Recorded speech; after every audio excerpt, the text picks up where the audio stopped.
Hello and welcome to all our viewers in Nigeria and around the world to News Cycle on Global Television. We're coming to you live from the nation's capital, Abuja. I am Queen Agaba. A quick reminder that Global Television is on DSTV channel 365 and free to air on Nigecomsat. The Vice President, Senator Kashim Shettima, says measures are being put in place to ensure residents displaced by insecurity and flood disasters in Niger State return to their homes soon. Senator Shettima stated this when he visited the internally displaced persons camp in Gwada, Shiroro local government area of Niger State to sympathize with the victims of insecurity and flood disasters in the state. The Vice President, who also flagged off the distribution of relief materials to the IDPs, says his visit is on the directive of President Bola Ahmed Tinubu to assess the plight of the affected farmers and to encourage the citizens to have faith in the Tinubu-led administration. Meanwhile, as Nigeria continues to grapple with the aftermath of devastating floods in Maiduguri, Borno State and other parts of the country, the federal government has issued an urgent warning about impending flooding along the Niger and Benue rivers. The Minister of Water Resources and Sanitation, Professor Joseph Usef, issued the alert in Abuja during a press briefing on the flooding situation in Maiduguri. He warned that a large volume of water was flowing through the river down to the Niger Delta region, stressing the need for heightened vigilance and proactive measures, particularly in southern Nigeria, to mitigate the effect of potential flooding. The Minister of Environment, Alhaji Balarabe Abbas, has announced the deployment of staff to Maiduguri to address pollution and other environmental challenges. Abbas made this known while consoling the governor of Borno State, Babagana Zulum, when he led a delegation of heads of relevant agencies in the ministry on an assessment visit to Maiduguri. Abbas says the ministry is prepared for the aftermath of Alao Dam flood disaster in Maiduguri with the deployment of staff of relevant agencies to Borno. Rivers State Governor Siminalayi Fubara has harped on stronger partnership and collaboration between the Niger Delta Development Commission and host states in the planning and implementation of programs and policies as the most effective way of creating proper development impact in the Niger Delta region. Fubara disclosed this while speaking at the official launch of the Livelihood Improvement Family Enterprises Niger Delta for Akwa Ibom, Imo and Rivers States in Port Harcourt.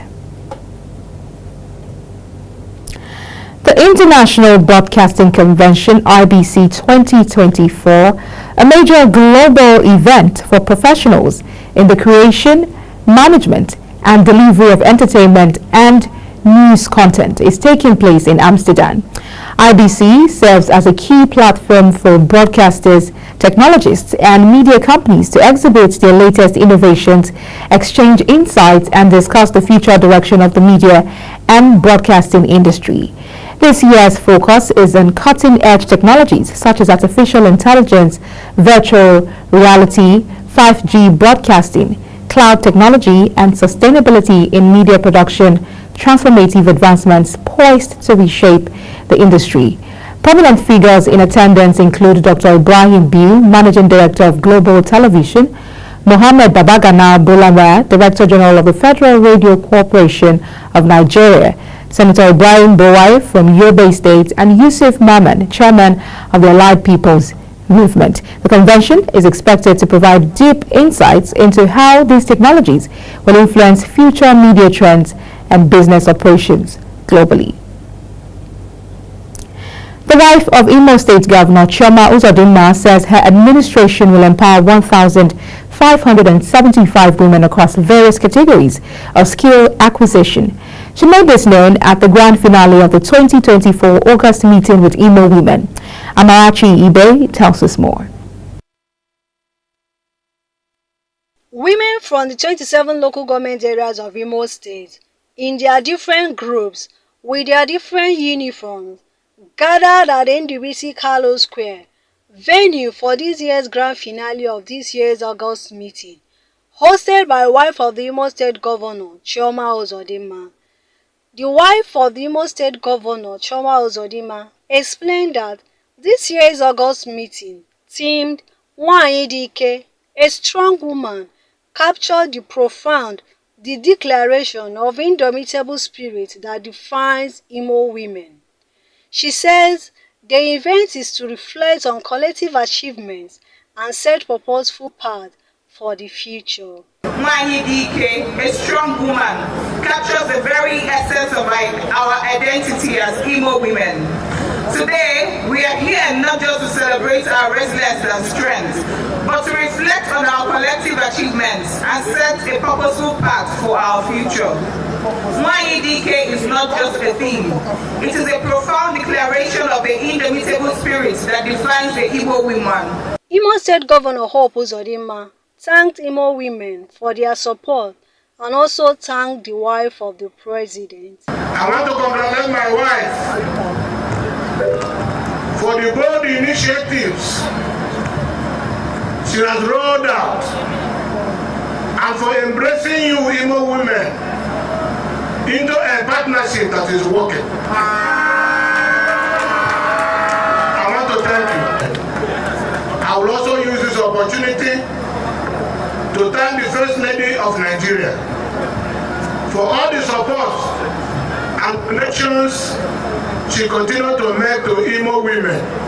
Dignitaries in attendance include wife of the Southern governors, members of Imo State House of Assembly, and other top government officials. Amarachi Ibe for Global Television News, Owerri. The Comptroller General of the Nigeria Customs Service, CGC Adewale Adeniyi, has tasked the service's public relations team on the need to align their communication strategies with the agenda of President Bola Tinubu. The Comptroller General stated this at the 2024 Public Relations Conference for Public Relations Officers of the service in Abuja. Here's Kikelamo Okeri's report.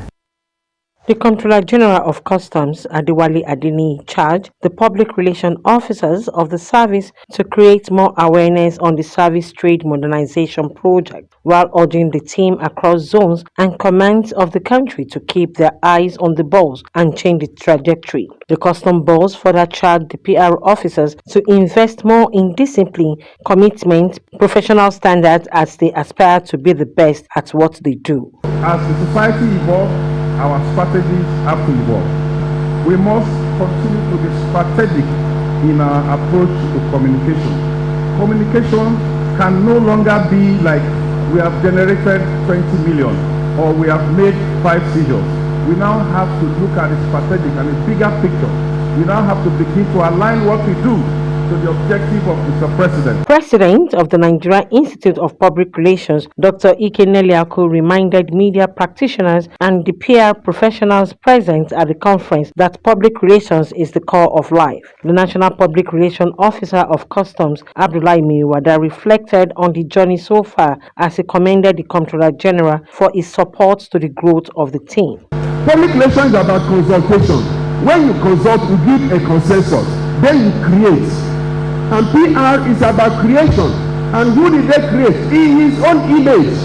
You cannot make an image until you become an image. So PR is about image making.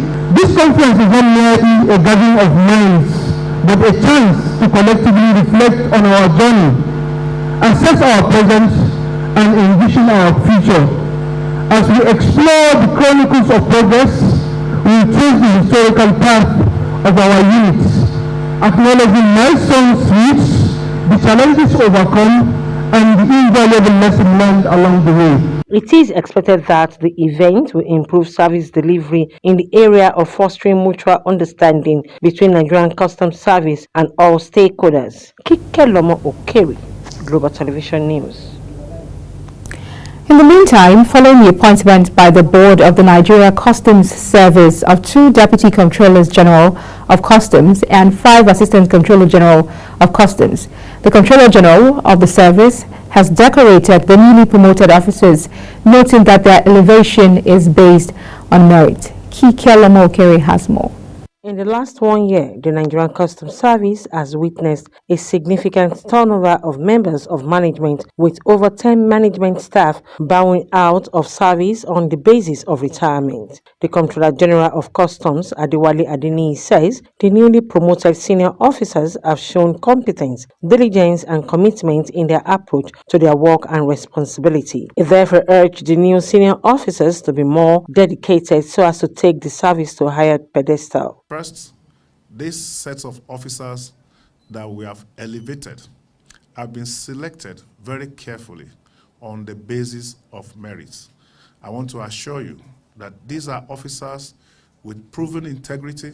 These are officers that have shown competence, diligence, and commitment in their approach to their work and responsibility.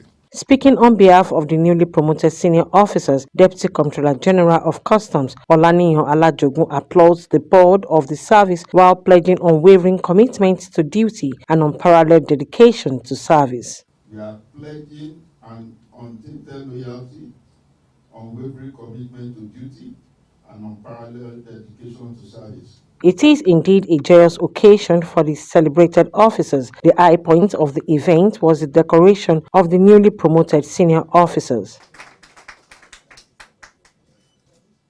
It is expected that they will justify the confidence the service reposes in them. Kike Lomo Okeri, Global Television News. The Nursing and Midwifery Council of Nigeria has reopened the verification portal for nurses and midwives on its website. It was confirmed that the Nursing and Midwifery Council portal shows that nurses and midwives can now submit verification requests. Various nurses have commended the efforts of the association for bringing the change to fruition. An Abuja-based lawyer, Maxwell Okpara, has dragged the federal government before a high court in Abuja to challenge the alleged tenure elongation of the Inspector General of Police, Kayode Egbetokun. Okpara sued Egbetokun, the Nigeria Police Force, Nigeria Police Council, President Bola Tinubu, and the Federal Civil Service Commission on first to fifth defendants, respectively. Egbetokun, who was born September 4, 1964, clocked the mandatory retirement age of 60 this year, according to the Public Service Rule, and is expected to have left office.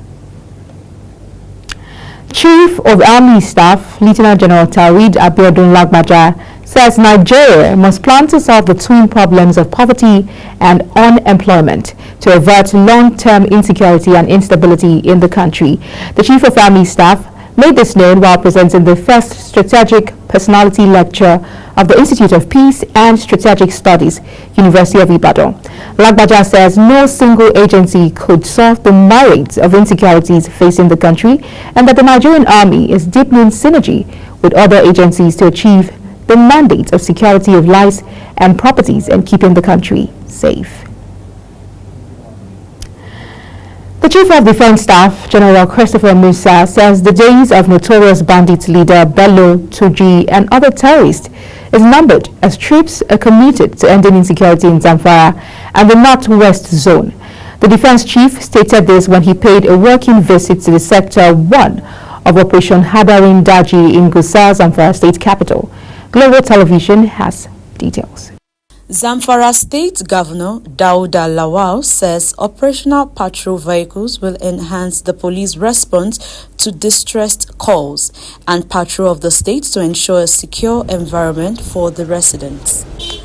Governor Lawal further commiserates with the police and the Nigerian Army, whose 7 of its personnel were killed in an ambush by suspected terrorists on Thursday morning, and assured to improve the police and other security agencies' efficiency and effectiveness in carrying out their constitutional duties.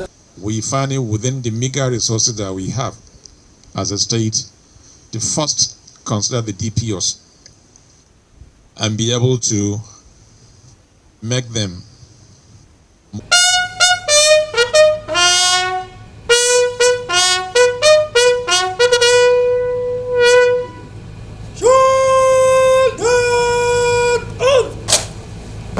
Zamfara is one of several states in northwestern Nigeria terrorized by heavily armed gangs who carry out mass abductions for ransom, as well as burning and looting homes. The Nigeria Chief of Defense Staff, General Christopher Musa, is in Zamfara State for one-day operational visit to the 1 Brigade of Nigerian Army and Sector 1 Northwest Operation Hadarin Daji. He first paid a courtesy visit to the State Governor Dauda Lawal and announced that a joint military theatre operation codenamed Operation Fansanyama Northwest will be established to tackle the spread of insecurity in the region. He added that additional helicopters and other fighting equipment will be deployed to the state.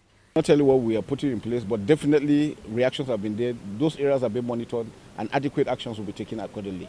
And it's not only him, all other commanders very soon, just like the way today, yesterday night, will be able to take out Halilu himself. We're coming after all of them one by one. The good thing for them is any of them who is smart enough should leave the country. But as long as he remains on the foot of Nigeria, he's not going to last longer than necessary. The Chief of Defense Staff also announced the killing of Halilu Sububu, a wanted bandit leader operating in western Zamfara, and a cash reward for the troops who carried out the recent operation that led to the death of the wanted bandit leader. The Zamfara State Governor, Dauda Lawal, appreciated the efforts of the security agencies in the state, adding that if Zamfara State can be rid of banditry, 70% of the security challenges in northern Nigeria will be solved. In the northeast too, we had civilian JTF, we were trained, they were profiled by the DSS and the police, and were deployed with our men, and they operated together. And that is what we're going to employ. And so we're confident that with these efforts, and with the new measures put in place, it's just a matter of time. We will all celebrate.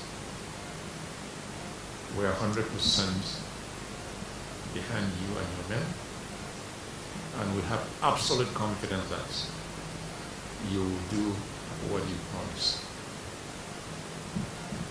And we'll give you all the necessary cooperation in whatever means or whatever capacity. The Chief of Defense Staff proceeded to the headquarters of 1 Brigade Nigerian Army Gusau, where he was briefed on the operational activities of the Sector 1 of Operation Hadarin Daji and offered a minute silence prayers for the souls of soldiers killed in recent bandit attack in the state. Over 30 operational motorcycles, hundreds of ammunition and firearms were recovered during operation. For Global Television, Queen Agaba. The student community of Ekosodin, Edo State, was thrown into panic on Saturday morning when a historic building on Ekato Street, Benin City, the state capital, collapsed during the early morning downpour in Edo State. Ekosodin borders the University of Benin and has a huge student population, as those who cannot get accommodation in the school opt to live in the area. It was reported that some of the trapped students have been rescued, while others are in search.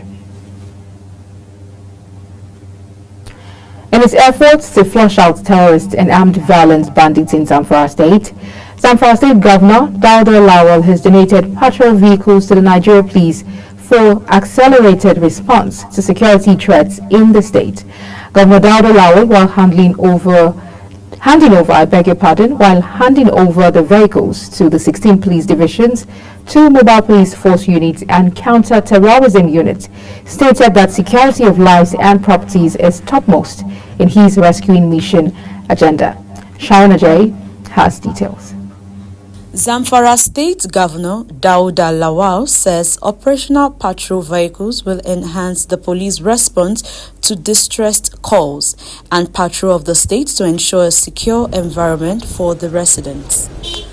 Governor Lawal further commiserates with the police and the Nigerian Army, whose 7 of its personnel were killed in an ambush by suspected terrorists on Thursday morning, and assured to improve the police and other security agencies' efficiency and effectiveness in carrying out their constitutional duties.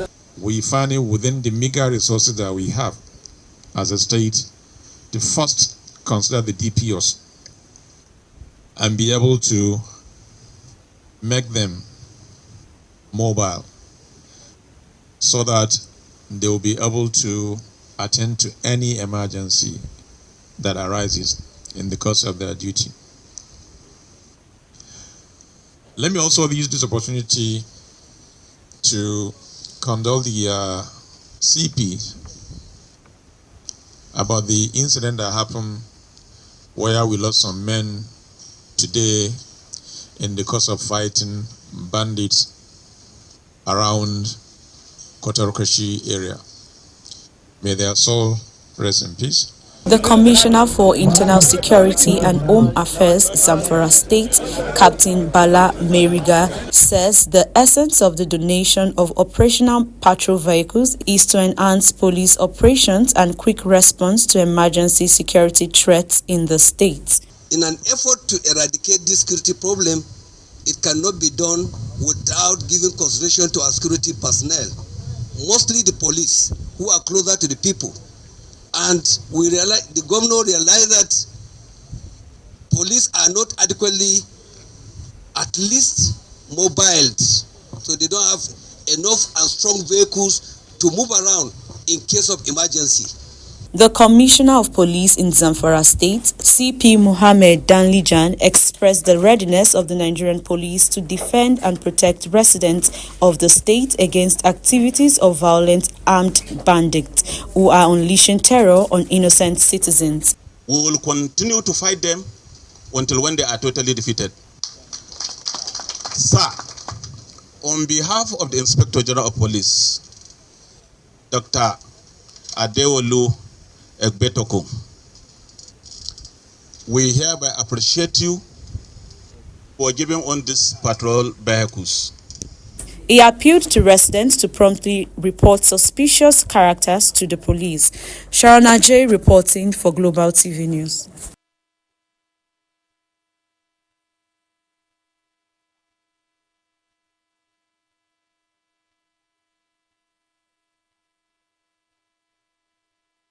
Highway. Confirming the incident, newsmen in Gusau, the Zamfara State Commissioner of Police, Mohammed Dalijan, says the bandits had planned to attack a construction company working along the highway and abduct some of their workers. He says joint security forces of the Nigerian police and the army were mobilized to the scene, but unfortunately the bandits laid an ambush and opened fire on them. Well, the bandit had wanted to enter into Setarako camp to abduct some staff of the Setarako company. We had the information, we sent our men not knowing that they have laid ambush on the road. And as they were going into the company, they met heavy resistance from these bandits. They opened fire, exchanged gun fire. In the process, we lost some army personnel and some police personnel too. We lost 3 soldiers and 4 policemen.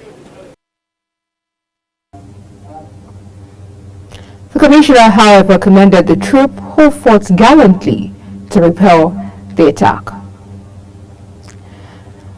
In business, the federal government has announced that the Nigerian National Petroleum Company Limited will be the sole buyer of premium malted spirits from Dangote Refinery. It also noted that interested marketers will have to buy the product from the national oil firm through its trading company. This was part of the agreement reached with the management of Dangote Refinery on the commercial terms for the supply of crude oil to the refinery and the off-taking and distribution of petrol and diesel from the facility. The Nigerian Electricity Regulatory Commission has ordered the Abuja Electricity Distribution Company to compensate several communities in Kogi and Abuja for service failures. This mandate follows the company's inability to meet the required service delivery commitment outlined under the service-based tariff system. According to a NEC document, the affected areas include Wuse, Garki, Asokoro in Abuja, and Ajaokuta Confluent in Lokoja, the Kogi state capital. The federal government has committed to funding the revenue gap caused by a difference between the cost-reflective tariffs and the actual tariffs paid by customers of Kano Electricity Distribution Company. This was outlined in a September 2024 supplementary order issued by the Nigerian Electricity Regulatory Commission under the multi-year tariff order framework for KEDCO. The supplementary order, effective from September 1st, 2024, seeks to address the financial imbalances that have arisen due to external factors such as exchange rate fluctuations and inflations. And that's it on the news cycle, and it came to you live from Nigeria's capital, Abuja. I'm Queen Agaba. Thank you for watching, and see you again.